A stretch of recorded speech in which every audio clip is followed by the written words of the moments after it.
हाँ जी बेटा, chapter 10 circles बहुत ही इंपॉर्टेंट चैप्टर है और इसमें से क्वेश्चन भी ज्यादा आते हैं। किस किस टाइप के आपको क्वेश्चंस मिल सकते हैं या जो प्रीवियस डीएवी पेपर्स में आए हुए उस पर फोकस करेंगे, ठीक है। सर्कल्स की देखो मैं एक्सरसाइज वाइज ही बता रही हूँ आपको। 5 एक्सरसाइज है इस चैप्टर के। सबसे पहले एक्सरसाइज 10.1। आपको पता है 10.1 में बिल्कुल बेसिक बातें, ठीक है। क्या है बेसिक बातें सर्कल्स की?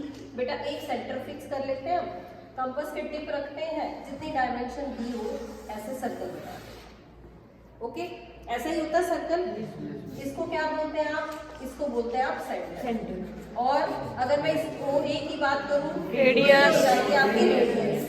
और ये जिसकी तरफ मैं ये सर्कुलेशन ऐसे मूव कर रही हूँ उसको क्या बोलते हैं? सर्कमफ्रेंस। इसको बोलते हैं सर्कमफ्रेंस। बाहर वाला सर्कमफ्रेंस। सर्कमफ्रेंस क्या पेरीमीटर का ही दूसरा नाम नहीं हो गया? पेरीमीटर क्या होता है वो जानो। मान लीजिए आपके पास ये एक पैरेललोग्राम है। पैरेललोग्राम है ABCD। तो अगर मुझे इस पैरेललोग्राम का पेरीमीटर लिखना हो, पेरीमीटर का मतलब होता है बेटा sum of all sides. Sum of all sides यानी पेरीमीटर इस फिगर का चाहिए तो AB plus BC plus CD plus D, चारों साइड्स को क्या कर दिया हमने? ऐड कर दिया। अब बात करते हैं सर्कल की। सर्कल की कोई साइड तो है ही नहीं। क्या है सर्कल की? सर्कमफ्रेंस है, ये बाउंड्री है सर्कल की। तो इसका पेरीमीटर यानी इसकी क्या कहेंगे हम? सर्कमफ्रेंस कहेंगे। पेरीमीटर वर्ड यूज नहीं करते, बहुत कम बुक्स में कहीं कहीं पेरीमीटर लिख दिया जाता है। आगे बात करते हैं, सेंटर हो गया जी क्लियर? रेडियस क्लियर हो गया? अच्छा ये बताओ, सेंटर के ऊपर कोई भी पॉइंट हो इस तरह से, any point on the circle has same distance from the centre? Yes ma'am. पक्का? Yes ma'am. ठीक है, इसी से सर्कल की डेफिनेशन निकलती है।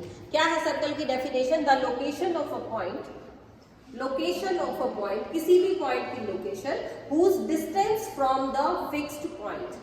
Location of a point whose distance from the fixed point is always same. हमेशा कैसा होगा? सेम होगा। और वो पॉइंट किस पे होगा? बाउंड्री ऑफ द सर्कल पे होना चाहिए। यानी बाउंड्री ऑफ द सर्कल से कोई भी पॉइंट ले लो और फिक्स पॉइंट कौन सा आपका? सेंटर। सेंटर से जब भी डिस्टेंस देखोगे हमेशा कैसा आएगा? सेम आएगा। रेडियस हमेशा सेम रहेगी, उसी को हम सर्कल बोलते हैं। पक्का? तो सेंटर फिक्स पॉइंट को क्या बोलते हैं? सेंटर बोलते हैं। जो पॉइंट सर्कल की बाउंड्री में है उसी से डिस्टेंस लिया जाता है। किसका? सेंटर का। क्या नेम हो गया? रेडियस। रेडियस का डबल कर दीजिए, क्या बन गया? डायमीटर। और डायमीटर से रिलेटेड और बहुत सारी चीजें पढ़ते हैं। एक तो हम कहते हैं कि डायमीटर है हमारा ट्वाइस ऑफ रेडियस, रेडियस का डबल कर दिया। दूसरा, डायमीटर की और क्या स्पेशल प्रॉपर्टी है? सेंटर से पास करेगा, ठीक है। इसके साथ साथ हम एक और चीज पढ़ते हैं कि जो डायमीटर है वो कैसा है? Longest chord. अब थोड़ा सा इस कॉर्ड के बारे में जान लें कि हमने डेफिनेशन तो याद कर ली बहुत अच्छे से कि diameter is the longest chord. अब हमें अगर कोई बच्चा बता सकता है मुझे what is the chord? Chord किसको कहते हैं? A line having 2 points in the circle boundary. Chord क्या है? कॉर्ड एक लाइन ही है जो 2 पॉइंट्स पे टच करे। ठीक है, मैंने बहुत लंबी चौड़ी लाइन नहीं लिखी, मेन पॉइंट लिखिए। What is the chord? Chord is a line that touches the circle at 2 points. Circle को 2 पॉइंट पे कहीं मिला दो, चाहे आप ऐसे ले लीजिए, जरूरी नहीं आप सीधी लो, चाहे आप ये ले लीजिए, सर्कल के अंदर। दूसरी बात क्या समझ में आई? कॉर्ड तो है, टचेस कहाँ? इनसाइड। अंदर 2 पॉइंट्स पे टच करेगा तो क्या बोलेंगे? कॉर्ड। फिर हमने रिजल्ट पढ़ा हुआ diameter is the longest cord. Diameter सबसे बड़ी कॉर्ड है जो सेंटर से पास करे। डायमीटर तो नाम ही उसका है, जो किससे पास करे? सेंटर से पास करे। तभी तो हम कहते हैं कि जितनी रेडियस यहाँ है यही रेडियस यहाँ पे है, तो डायमीटर क्या हो जाता है? Twice of the radius. ठीक है। अब देखिए, एक मैंने लाइन ली या 2 सर्कल्स लिए, आपको ये कहा गया 2 सर्कल, तो बताओ आप उसको कैसे कैसे बना सकते हैं। वो एक पॉइंट पे टच कर सकते हैं, 2 पॉइंट पे टच कर सकते हैं, बहुत सारे पॉइंट पे टच कर सकते हैं। ऐसा हो सकता है कभी भी ना टच कर सकते हो, ऐसा भी क्वेश्चन है आपकी बुक में। 2 सर्कल्स ले लिए, आप कहोगे मैम ऐसे बना देते हो, टच ही नहीं करेंगे, ठीक है। मैंने कहा बेटा ऐसे क्यों बनाते हो, इस तरह बना लो। कितने पॉइंट पे टच कर रहा है, 1 पॉइंट पे। अच्छा, मैं ये कह रही बेटा एक और फिगर बताओ मुझे जिसमें सर्कल आपस में टच ना करते। इसके अलावा एक और फिगर जिसमें दोनों सर्कल्स आपस में बिल्कुल टच ना करते। सर्कल के अंदर सर्कल बना दो, टच कर रहा है क्या एक दूसरे? बिल्कुल नहीं कर रहा। एक हमने कहा कि एक पॉइंट पे टच कर रहा है, क्या आप 2 पॉइंट्स पे भी टच करा सकते हैं? कैसे टच कराएंगे? एक सर्कल और ये, तो ये 2 पॉइंट्स पे टच कर रहा है। अब इसी में थोड़ा आगे बढ़ते हैं, नेक्स्ट एक्सरसाइज का काम क्या है? ये कॉमन कॉर्ड है। क्या है ये कॉर्ड इस सर्कल में भी है। देखो अगर मैं इसको इरेज कर दूं 1 मिनट के लिए, तो आप ये बताओ, ये मैंने देखो डार्क कर दिया, तो क्या ये इसकी कॉर्ड है? बताओ, है ना। और इधर वाले सर्कल को देखोगे, इसको इरेज कर देते हैं, तो क्या इसकी भी कॉर्ड है? तो ये क्या है? कॉमन कॉर्ड है। कॉमन कॉर्ड कितनी जगह टच करती है सर्कल को? 2 पॉइंट्स पे टच करती है। एक्सरसाइज 10.3 में लास्ट में एक थ्योरम है, सबसे लास्ट। क्या है वो? कि 2 सर्कल्स है, तो बेटा आपको पता अंडरस्टूड है 2 सर्कल, 2 सेंटर्स भी होंगे। एक सेंटर को मैंने O1 लिख लिया, दूसरे को O2, और दोनों को मिला। हमने रिजल्ट क्या पढ़ा है कि ये जो कॉमन कॉर्ड है और ये जो सेंटर को मिलाने वाली लाइन है, सिंपल लैंग्वेज में समझेंगे, सेंटर्स को मिलाने वाली लाइन और कॉमन कॉर्ड क्या है? परपेंडिकुलर है एक दूसरे पे। क्या है? परपेंडिकुलर। और ये इसको बाइसेक्ट भी करती है। किसको बाइसेक्ट करती है? इस कॉर्ड। किसको? Bisects the chord. यानी अगर ये कॉर्ड 6 सेंटीमीटर लंबी है तो 3 सेंटीमीटर यहाँ है और 3 सेंटीमीटर नीचे। बिल्कुल फिक्स है, थ्योरम है, तो आप इसको क्वेश्चंस में बहुत अच्छे से यूज कर सकते हैं डायरेक्टली। रिपीट कर रही हूँ मैं थ्योरम। क्या है थ्योरम? कि सेंटर्स को मिलाने वाली जो लाइन है, मैथमेटिकल लैंग्वेज बाद में पढ़ेंगे, सिंपल लैंग्वेज में समझ लो। 2 सेंटर्स हैं, 2 सर्कल है, तो और 2 सर्कल टच कर रहे हैं 2 पॉइंट्स पे, कॉमन कॉर्ड बन रही। कॉमन कॉर्ड वाली जो लाइन है, जो कॉमन कॉर्ड है, वो क्या कर रही है? वो सेंटर्स को मिलाने वाली लाइन के परपेंडिकुलर है और बाइसेक्ट कौन कर रहा है? इस चीज पे ध्यान देना। बाइसेक्ट कर रही है ये लाइन, ये कॉर्ड को आधा आधा कर रही है। इसका मतलब ये जरूरी नहीं है कि ये जो आपकी O1 O2 लाइन आई है ना, ये भी बाइसेक्ट करती है। समझ आ रही है मेरी बात? O1 O2 हाफ हाफ हो बीच में से, ऐसा जरूरी नहीं है। ये पॉइंट मान लीजिए O है, तो मैं ये नहीं कह सकती कि O1 O और O2 बराबर है। इसके बारे में मैं नहीं कह सकती, हो भी सकता है और ना भी। लेकिन श्योरिटी किस चीज की है? श्योरिटी ये है कि अगर ये AB कॉर्ड है तो जितना OA होगा उतना ही OB जरूर होगा। और परपेंडिकुलर आपको पता है, चाहे इस साइड से देख लो, चाहे इस साइड से देख लो, चाहे ऊपर से देख लो, परपेंडिकुलर यानी 90 डिग्री एंगल तो हर जगह वैसा ही नजर आता है। लेकिन बाइसेक्टर कौन सा होगा? जो कॉर्ड होगी ना, वो बाइसेक्ट होगी। बाइसेक्ट क्या होगा? कॉर्ड बाइसेक्ट होगी, सर्कल्स को मिलाने वाली लाइन बाइसेक्ट नहीं होगी। कंफ्यूज करने के लिए एग्जाम में ऐसा ही क्वेश्चन आएगा, आपको कहा जाएगा कि ये है 7 सेंटीमीटर O1 O2 और AB आपको दे दी जाएगी 6। तो आपको पता क्या कहेगा? एक तो पूछेगा OA OB बता दो, साथ में आपको कहा जाएगा O1 O और O2 भी बता दो। अब बहुत सारे बच्चे ना फटाफट आंसर करेंगे कि 3.5 और 3.5, but we are not sure about it. हमारी श्योरिटी किस चीज के ऊपर है? हमारी श्योरिटी AB के लिए कि ये जो O पॉइंट है ये इसको जरूर हाफ हाफ करेगा। अगर ये 6 है तो 3 ऊपर होगी और 3 नीचे होगी। रिजल्ट आ गया समझ में? ठीक है, पक्का? प्रूफ नहीं करा रही मैं, प्रूफ मत करिए, लेकिन रिजल्ट आप याद रखिए ताकि आप क्वेश्चंस में यूज कर सकें। क्योंकि जो आपकी एक्सरसाइज है ना 10.4, उसमें क्वेश्चंस हैं जो इस रिजल्ट को यूज करके ही पूछे। अब बात करते हैं 10.2 एक्सरसाइज। 10.2 एक्सरसाइज में 2 ही क्वेश्चंस, 2 ही है ना भाई? पक्का? और 2 थ्योरम है उससे पहले। बेसिकली वो थ्योरम और वो क्वेश्चन सेम, लेकिन आपको पढ़ के समझ में नहीं आता कि सेम कैसे, उसको समझना जरूरी। देखिए ये कह रहा है कि कॉन्ग्रुएंट सर्कल्स क्या है, कॉन्ग्रुएंट सर्कल्स। अच्छा इससे पहले कॉन्ग्रुएंट आपने पढ़ा है, कॉन्ग्रुएंसी पढ़ी है, 7th में भी पढ़ी है, 8th में भी पढ़ी है। कॉन्ग्रुएंसी क्राइटेरिया क्या होता है? ट्राइंगल्स की पढ़ी है आपने कॉन्ग्रुएंसी, सिर्फ ट्राइंगल्स की पढ़ी होगी 7th में भी और 8th में भी। फिर आप कहोगे madam S S S RHS ये सारे कॉन्ग्रुएंसी क्राइटेरिया, लेकिन मैं क्या पूछ रही हूँ आपसे, मुझे ट्राइंगल्स की कॉन्ग्रुएंसी नहीं चाहिए। मैं कह रही हूँ कि ये जो कॉन्ग्रुएंस वर्ड है इसका मतलब क्या है।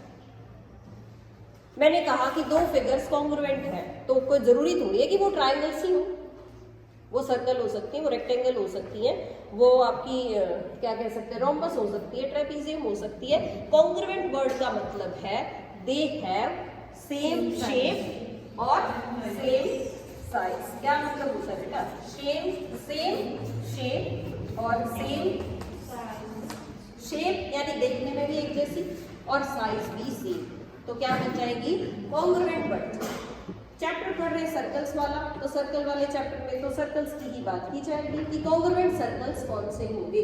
कॉन्ग्रुएंट सर्कल्स वो होंगे जिनकी रेडियस सेम होगी। क्या होगी? बताओ। ठीक है, अब इसमें साइड्स तो है नहीं ट्रायंगल की तरह।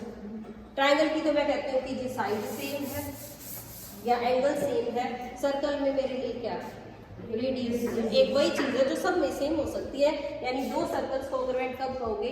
जब उनकी रेडियस सेम। ठीक है, तो क्वेश्चन कुछ इस तरह के हैं कि 2 कॉन्ग्रुएंट सर्कल्स, एक सर्कल ले लिया मैंने, ये इसका सेंटर है O1 और ये इसकी रेडियस है A1 पॉइंट रख दिया, इसकी रेडियस स्मॉल r, पता ही नहीं है कितनी।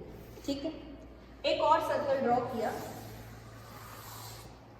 O2 इसका सेंटर है और ये पॉइंट A2 ले लिया और इसकी रेडियस भी r। यानी सिंपल बात ये है, जितनी रेडियस इसकी है उतनी ही रेडियस इस सर्कल की थी। आपको प्रूव करना है कि अगर एक रेडियस यहाँ है बेटा, यहाँ से मिलाओगे तो ये भी रेडियस ही बनती होगी। ये A1 है, इसमें मैंने B1 लिख दिया। ऐसा ही काम यहाँ भी कर लिया, इसको हमने मीट किया तो B2 रख दिया, ये भी रेडियस है। तो इसका मतलब यहाँ r तो यहाँ पे भी r। बताओ बेटा। तो क्वेश्चन या थ्योरम क्या है कि अगर 2 कॉन्ग्रुएंट सर्कल्स हैं, यानी उन दोनों की रेडियस कैसी है? सेम है, तो जो एंगल बनाएगी ना रेडियस, किस पे? सेंटर पे। The angle subtended by the radius on the centre is also same.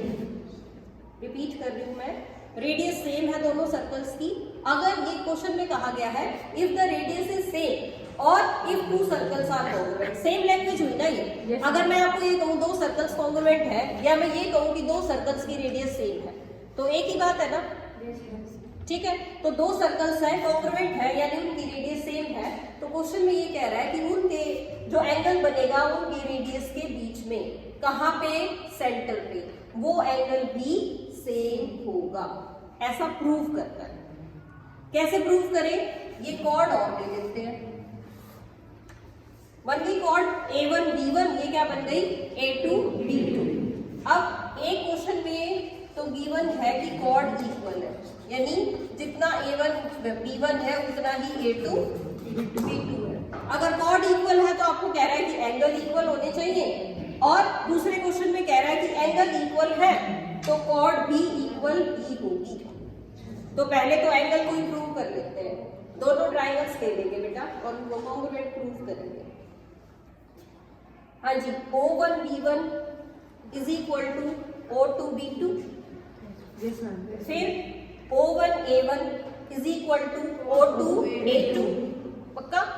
दोनों रेडियस है, और ये आपको क्वेश्चन में गिवन है कि A1 B1 is equal to A2 B2, यानी इस ट्राइंगल की सभी साइड्स इसके इक्वल हो गए। दोनों ट्राइंगल्स कॉन्ग्रुएंट बन गई। कौन से क्राइटेरिया से? S S S, तीनों साइड्स इक्वल हो गई। और बाय सिंप्लिसिटी आप लिख सकते हो that this angle 1 is equal to angle 2। By simplicity angle 1 is equal to angle 2 हो गया प्रूफ। Yes. अगर क्वेश्चन में ये कहा जाए कि गिवन आपको है angle 1 is equal to angle 2 और आप प्रूव करोगे कि A1 B1 is equal to A2 B2, तो कैसे करें? ऐसे ये साइड इस साइड के इक्वल है, ये वाली साइड इस साइड के इक्वल है और इनका जो इंक्लूडिंग एंगल है यानी दोनों साइड्स के बीच वाला एंगल भी इक्वल है, यानी angle 1 is equal to angle 2, तो SAS साइड एंगल साइड, ऐसे ऐसे दोनों ट्रायंगल्स फिर से कॉन्ग्रुएंट हो गई और ट्रायंगल्स कॉन्ग्रुएंट हो गई तो CP/CT से आप कह सकते हो कि A1 B1 is equal to A2 हो जाएगा। यही बेटा दो थ्योरम्स है। थ्योरम में और क्वेश्चन में डिफरेंस क्या है बेटा? थ्योरम में तो एक ही सर्कल बना के दे रखा है, शायद दो सर्कल की बजाय क्या कर रखा है उन्होंने? एक ही सर्कल बना रखा है। यानी इस क्वेश्चन को समझने का एक और तरीका है, एक ही सर्कल लिया, उस सर्कल की ये दो रेडियस और एक कॉर्ड, और इसी सर्कल में ये दो रेडियस और एक कॉर्ड, ये फिगर, ये सेंटर हो गया, ये कॉर्ड हो गई AB, ये मैंने ले ली C। इसमें क्या कह रहा है? अगर ये आ जाए कि सर्कल एक ही है तो कैसे प्रूव करें? सर्कल एक ही है बेटा, तो OA भी रेडियस है, OB भी रेडियस है, OD भी रेडियस है और OC भी रेडियस है। आई बात समझ में? तो ये दो ट्राइंगल्स लेंगे, अगर एंगल इक्वल दे रखा है तो कॉन्ग्रुएंसी क्राइटेरिया लगाएंगे आप SAS, और अगर साइड इक्वल दे रखी है तो आप लगाना SSS। साइड इक्वल दे दी तो CP/CT से लिखना एंगल्स आर इक्वल, अगर एंगल इक्वल दे रखा है तो CP/CT से क्या लिखोगे कि साइड्स आर इक्वल। समझ आ गई बेटा बात? अगर क्वेश्चन में कहा जाए कि कॉन्ग्रुएंट सर्कल्स, सर्कल्स लिख दिया तो आपको फिगर बनानी है ऐसी, ठीक है? और अगर ये कहा जाए कि एक ही सर्कल के अंदर दो कॉर्ड्स हैं, two chords are equal of a circle लिखा जाए, ऑफ अ सर्कल का मतलब एक ही सर्कल के अंदर दो कॉर्ड अलग अलग बना देंगे, यानी वो जो ट्राइंगल है वो एक ही सर्कल में नजर आएगी। कॉन्ग्रुएंट सर्कल्स की डेफिनेशन जैसे एक्सरसाइज में क्वेश्चन है ना, उसमें लिख रखा है two circles are congruent if radius is same, तो वो ये वाले क्वेश्चन। बात दोनों में वही है, साइड इक्वल है तो SSS, अगर एंगल इक्वल दे रखा है तो SAS, और जो प्रूव करना चाह रहे हैं वो किससे हो जाएगा? CP/CT से हो जाएगा। अब और चीज समझिए, एक्सरसाइज 10.3 से 10.4 से रिलेटेड एक और थ्योरम है। क्या है थ्योरम? थ्योरम आपको ये कह रही है कि ये सर्कल है, ये सेंटर है O पॉइंट पे, और एक हमने कॉर्ड ली A पॉइंट और B पॉइंट। क्या थ्योरम है? थ्योरम ये कह रही है आपको कि सेंटर से अगर परपेंडिकुलर ड्रॉ कर दिया, सेंटर से क्या कर दिया? परपेंडिकुलर ड्रॉ कर दिया, यहाँ पे ये 90 डिग्री एंगल है, तो ये जरूरी है कि ये बाइसेक्ट करेगा। यानी स्टेटमेंट क्या रहेगी थ्योरम की? Perpendicular drawn from the centre bisects the chord. क्या है theorem? Perpendicular drawn from the centre bisects the chord, यानी कि अगर ये परपेंडिकुलर है OC तो आपकी जो कॉर्ड है AC उतनी ही होगी जितनी की BC है, और इसी का उल्टा भी है, इसी का कन्वर्स, कि अगर AC is equal to BC आपको क्वेश्चन में दे रखा हो तो इसका मतलब यहाँ पे परपेंडिकुलर ही होगा और कुछ नहीं बनेगा। क्लियर हुई बेटा बात? क्या होगा? परपेंडिकुलर ही होगा, यानी perpendicular drawn from the centre bisects the chord, and if the C point is the bisector of the chord, then OC is perpendicular। कैसे प्रूव करते हैं वो समझ लीजिए। ये थ्योरम प्रूव करनी है अगर, तो इस तरह से इसको मिला लिया जाएगा। Yes, दो ट्राइंगल नजर आ रही है OAC और OBC, ये रेडियस है, ये भी क्या है? रेडियस। अगर 90 डिग्री एंगल दे रखा है क्वेश्चन में, तो ये साइड इस साइड के इक्वल, ये एंगल इस एंगल के इक्वल, और बीच वाली साइड कॉमन दोनों ट्राइंगल्स में, तो ये तो राइट एंगल, ये हाइपोटेन्यूज सेम हो गया, और ये साइड दोनों में कॉमन होगी, तो RHS क्राइटेरिया से both these triangles are congruent, and by CP/CT AC is equal to BC। ठीक है, इसी का ऑपोजिट देख लीजिए। मान लीजिए आपको कह रखा है कि AC BC के इक्वल है और आपको प्रूव करना है कि ये एंगल है 90 डिग्री, ऐसा भी तो प्रूव करना आ सकता है। क्या किया, ये साइड इस साइड के इक्वल, नीचे वाली साइड के इक्वल और बीच वाली साइड कॉमन, तो एस एस एस। क्राइटेरिया से both these triangles are congruent, CPCT से both these angles are equal. लेकिन ये दोनों एंगल्स कैसे हैं, लीनियर पेयर बना रहे, कैसे हैं, लीनियर पेयर, यानी इन दोनों का सम क्या होना चाहिए, 180 डिग्री, तो फिर 90 ही होना पड़ेगा, तो परपेंडिकुलर बन जाएगी। ये उस थ्योरम का कन्वर्स हो गया। टॉपिक अभी रह गया ना आपका, कल वाली क्लास में कंटिन्यू करेंगे। स्टॉप कर दो।